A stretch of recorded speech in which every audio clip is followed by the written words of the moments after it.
Hey everybody, welcome inside the studio today. I have with me Matt Shadow of the St. Louis Bandits.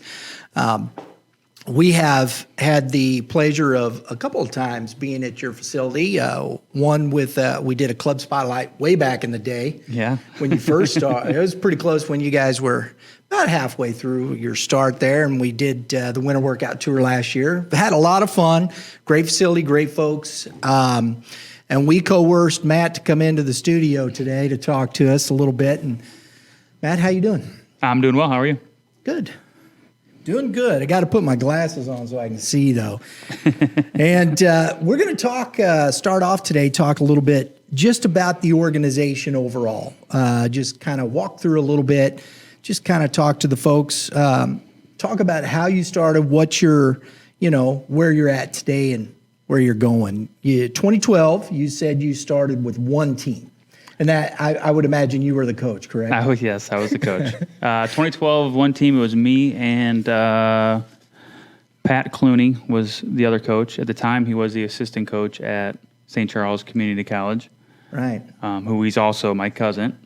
Oh, okay. He currently resides in Southern California, so he moved 2 years ago. But he coached up until he left. So we started that team, and it was just 14U. Got, 9 kids, 10, 11. Had a hiccup here and there. It wasn't just like, hey, here's a bunch of kids. We started from scratch. We had tryouts and everything and just got what we could get. Recruited kids from watching them that showed interest. Right. Because it's, whatever we'd like to say, St. Louis is a tough market.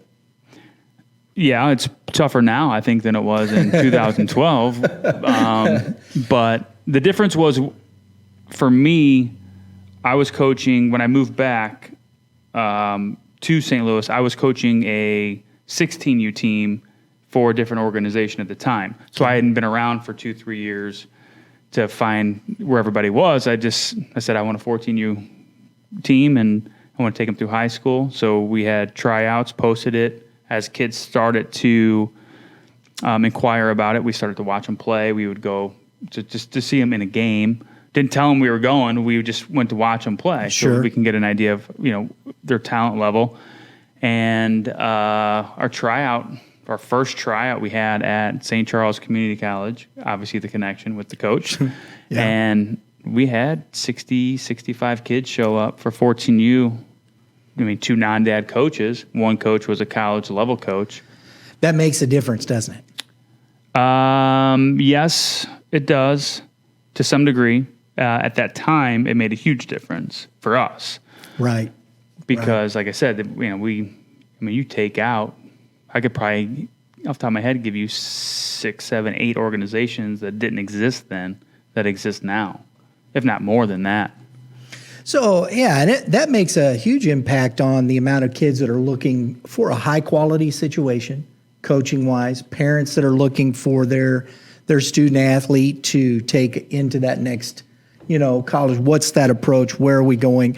If we're looking at school, if we're looking to play baseball beyond high school, what's that look like? And I think that's because you put in here when you started, you're that 14U baseball team had a strong work ethic. Mm-hmm. So you were looking, these are things that are naturally within what you're looking for: work ethic, a lot of practices, life lessons, determination. These are three things that you used talking about this. How has that impacted you as you've grown and added teams? Well, the work ethic part is the biggest part. Yeah. That's life, right? Right. Work ethic, you get out of life what you put into life. Agreed. Which is, that's the same concept in whether it's baseball, basketball, football, whatever. Your job. So the big thing for just me personally as a human being is don't let life guide your life. That's my whole thing.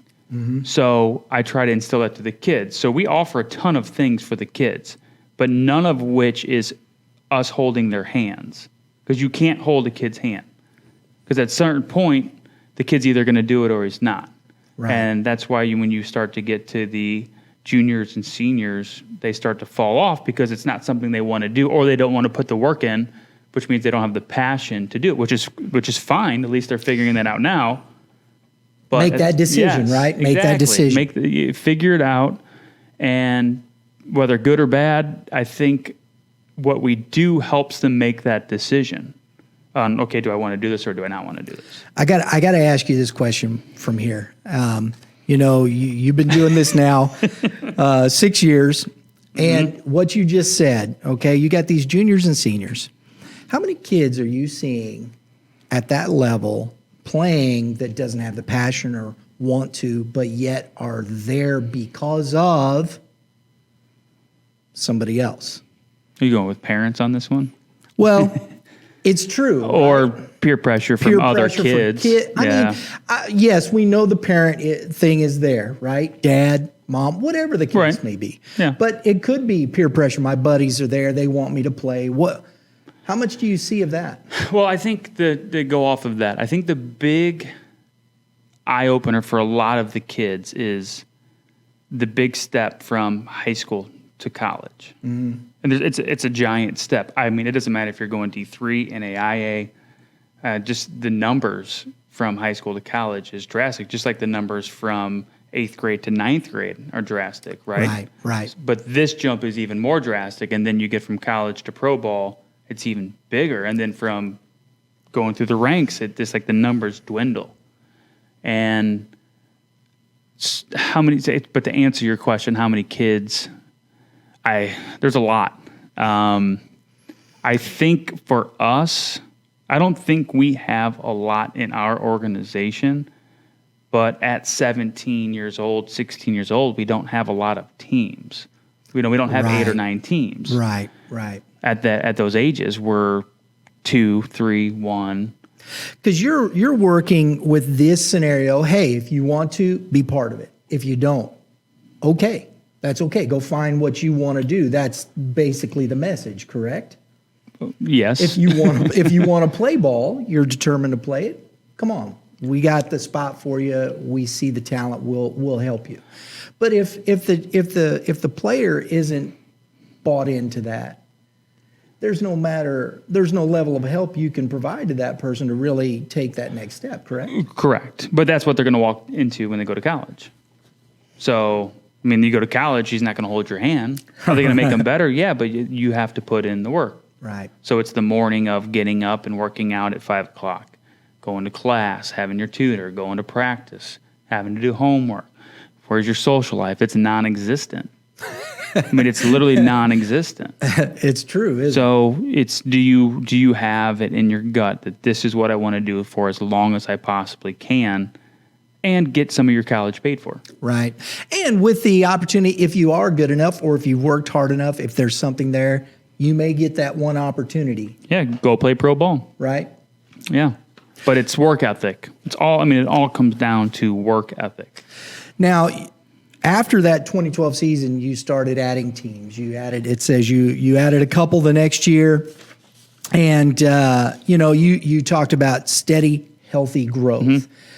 Define steady, healthy growth. Steady, healthy growth is growth that you can control, meaning I can control it, or the people in our organization that have a say in anything can control it. Yeah. If we came out and said, hey, we just added 30 teams, you can't control that.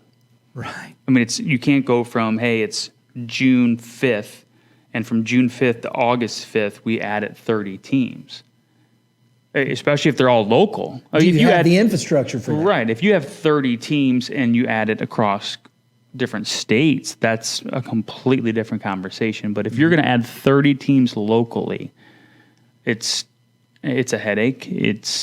Can you provide everybody what they need? I don't personally think you can. I mean, You add 30 in 2 months, you're probably going to lose 15 the following summer because 15 are going to be unhappy and 15 are going to be happy. Now, if you're okay with that, then that's fine. Right. That's me personally. I'm just not.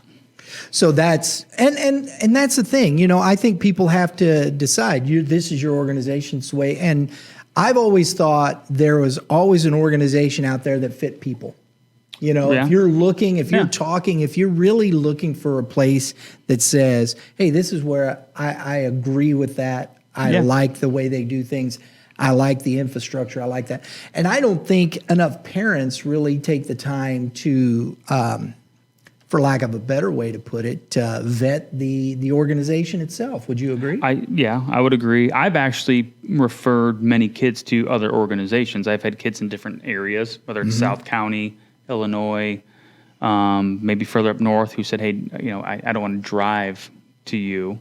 Who do you recommend? Or people that say, hey, you know, you want to be on this team at 14. Well, we don't have a spot for you. Let me make a phone call to a guy that maybe you can go play for him. So it's a business model. Yeah. It's youth sports, but it's a business model. You may like, say, I like Academy Sports, but I don't like Sports Authority. I mean, Sports Authority is not even open anymore, is it? But the point is, Dick's Sporting Goods. Dick's. There you go. Yeah. Let's see. I don't like Dick's, but I like Academy. Well, I like Academy, but I don't like Dick's. Right. So it's, you know, what do you like and what are they offering? I agree. So you got the healthy growth. 2018, you decided to add softball, and you brought on Diana Reynolds Correct. to run your softball side. Talk about Diana. She does a good job. She's motivated. She knows her softball. Go get her. And she's done a really good job with the girls, with the coaches that have been assigned to the teams, helping them out, which I think a lot of people lose track of that. Not only are you helping the kids, but you got to help the coaches, because the coaches then have to guide the players. Because, for example, she's only one person. She can't be everywhere at once. Right. So, and the softball has grown drastically, just from word of mouth with how well she's been doing with it. And it's, again, you have to be able to control it. So if you add a bunch of people, how is she going to be able to control the coaches that then can coach the players? But she's done a good job.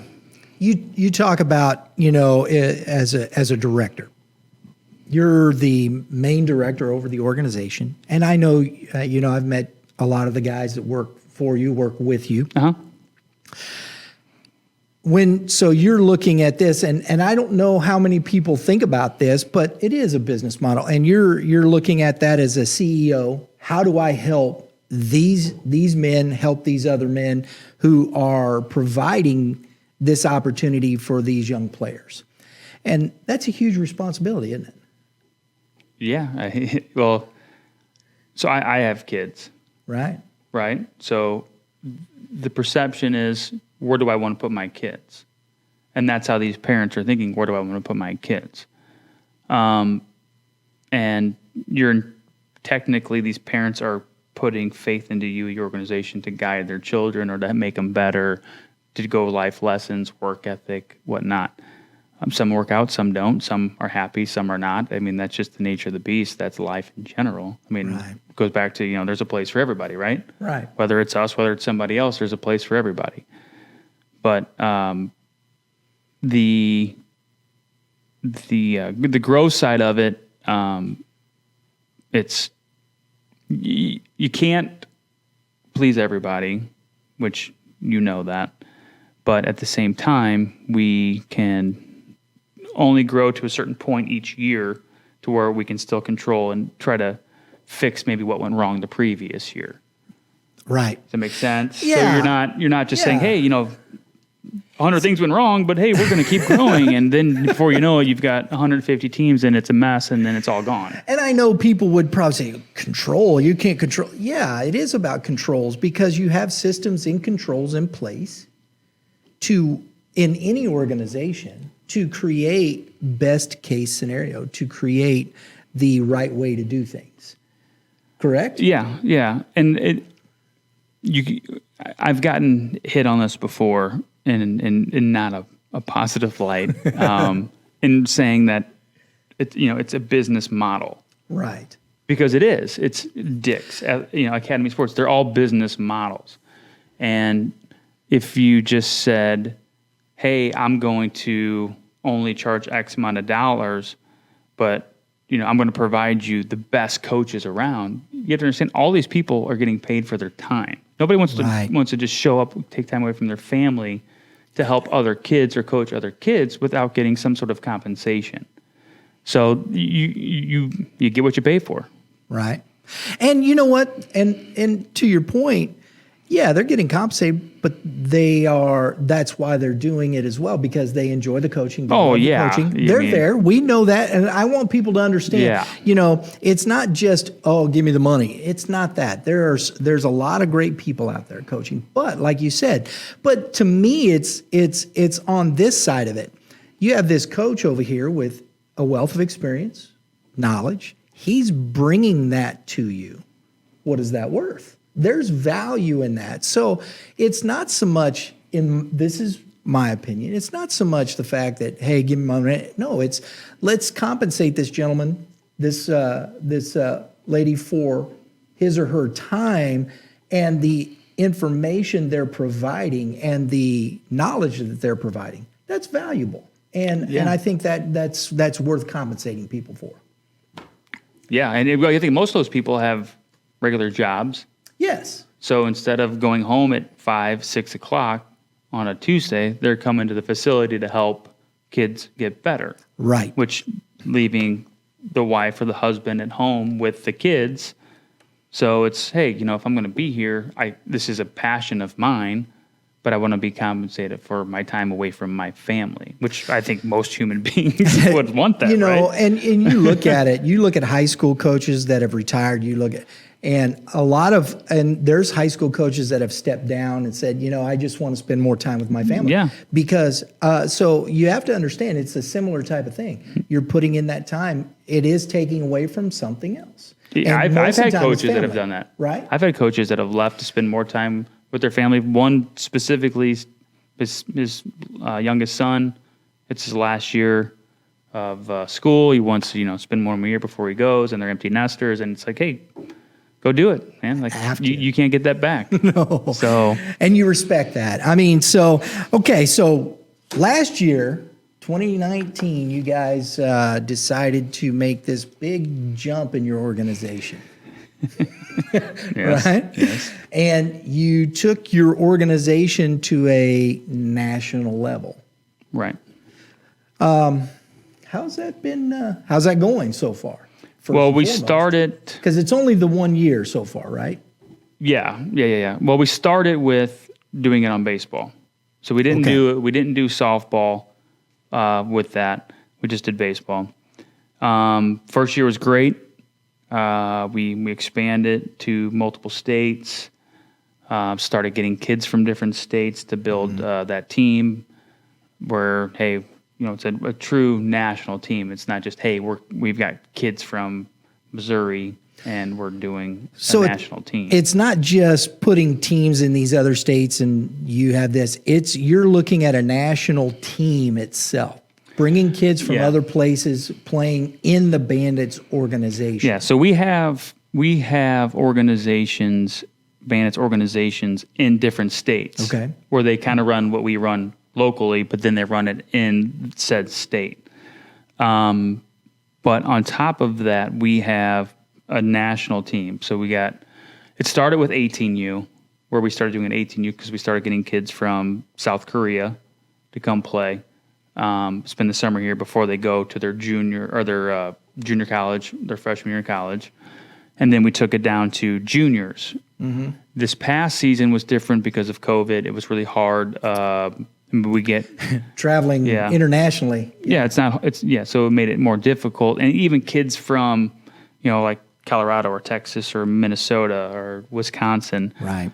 It was hard for the parents to say, hey, I'm going to send you to Atlanta or I'm going to send you to Texas for an event for 5 days. So that put a hiccup in this past summer, but the summer prior was when it really started. Yes. Well, that's when it showed. But it started before that because you can't just randomly say, "Hey, I'm going to start this." I mean, there's a ton of work that goes into it. How long did you plan that? Mentally, I would say it started around 2016. It didn't really come out until I think 18, fall of 18 is when we started applying it. Right. To be shown for summer of 19. And it's, I mean, you're competing with national organizations. So you're not just competing with, hey, local guys, you're competing with a national organization, but you're also getting the people you understand that we still help a lot of these kids get to school. Because a lot of them, when we get them, they're not committed. They may have some schools interested in them, but Sure. I mean, take a kid from Minnesota. He probably gets a lot of local schools that want them, and then we get him and we provide him some of the stuff that we can provide, and now he's getting some southern schools on him, some bigger schools on him, and that's huge for them. So it's not just, hey, come play for us, so we can show all the talent we have. There's more behind it than I think people understand. Sure. It always has. And, you can say what you want to. It's tough. You're up in the northern states up there. Unless you are just that guy. That's a tough nut to crack up there, isn't it? Yeah, I mean, well, for them, they've got to come south to be seen. There's events that help. I mean, you get, PBR Future Games. It's the Perfect Game stuff that really helps a lot of that stuff too. But most of that is in Chicago, isn't it? Well, I think they just did it this year in Minnesota, or did they? Michigan, maybe. I don't know. One of the states up there, I think, hosted it for a couple of the states up north. Okay. Instead of going to Atlanta, where most of them go. But if you're north, you have to go south. Just like if you want to play hockey, you go north, right? So, all right. We're here. So you're making a huge impact on not just your local community, but you're making an impact on communities in other states and with kids and parents and kids that are looking to go to school, play at a different level. And so with all that, how do you keep those kids connected? That's got to be a challenge. You mean connected in regards to connected with each other, or connected with the organization, with the people around you? How do you do that? I mean, you're talking about kids in other states and working with you. How do you keep everybody connected that way? I mean, obviously technology helps.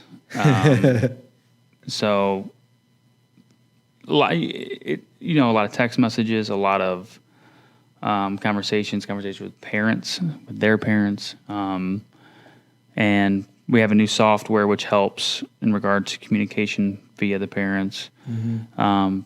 It's a lot of time with myself and a couple of other coaches, just contacting the kids, staying on top of the kids. What are you doing? What's going on? Where are you with this? We partnered years ago with Sports Recruits. We were one of the first baseball organizations in the country to partner with Sports Recruits, which is an online recruiting software that we use with our internal people. And that helps because now we can manage everything they're doing on the system. But it's effort. It's effort. You put the effort in to the kid to say, hey, what are you doing? Where are you going? I got a kid from up north who's going to Alabama for a visit. And I just ask, okay, who do we have? Who's on you? What's going on? And they let us know. And some of them at this point, they let me know instead of me telling them. I say, hey, let me know what's going on. And they don't. And then a week goes by and I let them know and they tell me, and I say, hey, you're supposed to let me know what's going on. Let me know what's going on. And, I don't do like Snapchat. So, they're like, Coach, just add me on Snapchat and, you can send me a Snapchat. I'm like, no. I'm too old for Snapchat. I think I'll be gone in 4 or 5 years anyway, right? Something new will be up. Something new. Yeah. So it's more of me. I'm like, hey, text. They're like, you still text? I'm like, yes, I still text. So you're laughing because it's true. It's funny, true, right? My son's over there shaking his head. I mean, but it's funny. But it's true, and it's just and then as you start to, they get more comfortable. Yeah, and it's an investment, isn't it? It's an investment of time. It's an investment of you as a person into those kids, and I think that is the key to building any type of relationship that connection, that long-term thought process that says, hey, I'm here to help you. And it isn't a matter that, you're going to come, I'm going to drag you over here to play ball, but it is that the next day, hey man, how you doing? How's school? How's it going? What's new? Are you having troubles? Or those types of things that invest in the player, that he knows it's not just about the game, right? Yeah, well, you mentioned making an impact. It's making a positive impact. You're trying to make a positive impact. Right. I don't think anybody tries to make a negative impact in a kid's life. You're trying to make a positive impact. But for some of them that, like I said, we've had kids that are seniors now, juniors now, that we've had since they were 12. Mm-hmm. And that they have a different relationship with us because we've seen them grow up. They've been around us for a long time. But somebody out of the area who you don't really see hardly ever, it's more of texting, talking. It takes a little longer for them to warm up. Right. So there's a lot of effort that goes into it, but that's where we've taken, and so it's what we've got. I'm gonna get you out of here on this, okay? We were talking about the struggles you had this year. So I'm sure you're finishing up this season. You've you've gone through your tryouts, right? Oh yeah. What are you looking at? What do you think of 2021? What is that? What do you think of the horizon is? I mean, I know there's unknowns. There's certain amount of things that are unknown, but how are you preparing yourself for that? Well, I think for one, everybody had struggles this year. Yeah. And kudos to the guys running tournaments, putting forth an extra effort, just to get games in, to find facilities, find parks, just because it's things that are out of our control. So there's people that have, I think had to go an extra mile to get games in. Right. So I think, and that's local guys, it's national guys. I think guys that they did a really good job. But how are we preparing for next year? We are preparing as if we're going to go as scheduled, where, hey, this is when we're starting for the younger ones, because this is when we normally start. This is when our off-season training starts. There's fall ball going on right now. So those that are playing fall, some are playing soccer, some are playing football. So we are going to go as planned, and then we have a plan if things falter again, which now that we know what happened, we can actually say, okay, if this happens, this is what we're going to do. So we've got a plan B if plan A is set off. Let's hope we don't get there. I think we all just let's just give us a normal season. It'd be nice, wouldn't it? It would be nice. Yeah, I'm with you. And I think that's the best thing is you actually have the ability to plan a secondary strategy this year, whereas last year it was just like, right, what do we do? Yeah, last year I would be in the middle of sending a mass email to everybody in the high school program, and I would have to change it because of something that happened that changed in the middle of an email. And that was daily. That wasn't just one day. That was daily. So let's hope for all of our sakes we don't have to do that again. Amen to that. Good to see you again. Good to see you. Always. Matt Shadow, St. Louis Bandits. If you're if you're looking for a squad, tryouts are already over, but check out the program, go to their website, thebandits.org. Check out what they're doing. They got you got a whole new website up. Yeah, we got a whole new system, whole new website. Yeah, everything. Yep. It's really nice. So check them out, guys. And that's going to wrap it up for us today here on Youth Baseball Midwest. We are glad you tuned in. And remember, hitters, hit them where they ain't. Pitchers, keep throwing strikes. Everybody have a great day in the Lord. We'll see you next time.